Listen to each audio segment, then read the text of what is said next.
Dr. Rodriguez, research advances aren't possible without patients participating in clinical trials.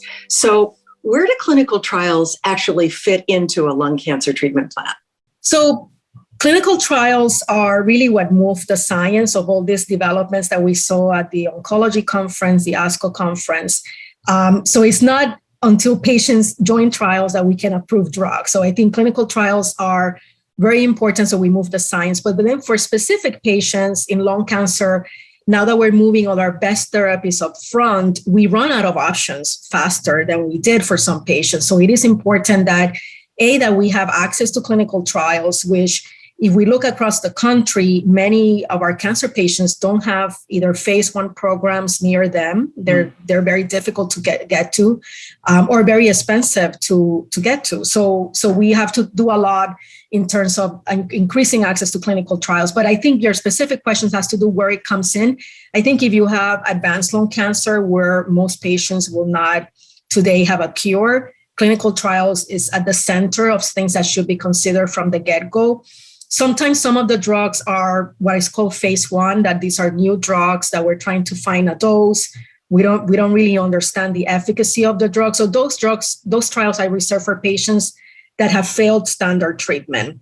But then we have patients with very difficult situations that are progressing really fast that should join clinical trials. And I think as we do more biomarker testing, we are learning a lot about the individual patient tumor. So that the promise of precision medicine is that you can actually find drugs for specific patients. And that's where clinical trials that are called basket trials, where if you have a mutation, regardless of your tissue of origin. So for example, we have 2 large basket trials that we are enrolling patients, one called the TAPER trial and the other one called MATCH. And MATCH is organized by the NCI and TAPER by ASCO.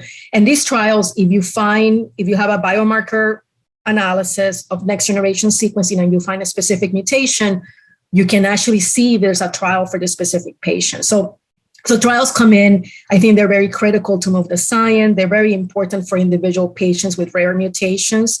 But I think it's upon us to make sure that these trials are available. Mm-hmm. What advice do you have for patients who may be hesitant to participate in a clinical trial? So I think you have to ask questions. I think that there's a lot of misconceptions in different communities.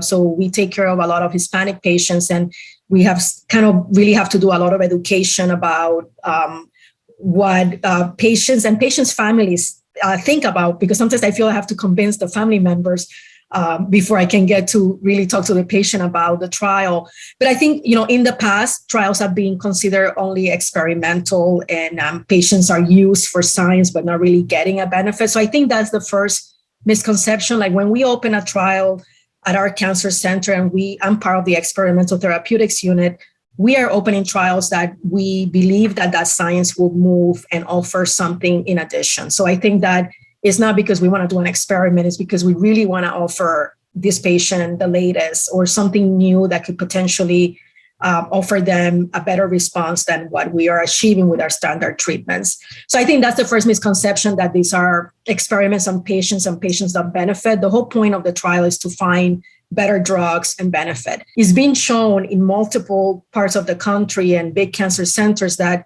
patients that join clinical trials do better at the stage of their disease. And part of the reason that they do better is that instead of having one doctor that is making decisions and they're running out of options and kind of coming up with ideas out of nowhere, you really, when you're joining a phase 1 clinical trial or an organized trial, you have like at least 10 to 20 doctors that are looking at your case or reviewing your images. There's a lot of checks to make sure that you're not getting unwanted toxicity and that the trial is stopped if you're not getting a benefit. So this is important so that we don't expose more patients to toxicity.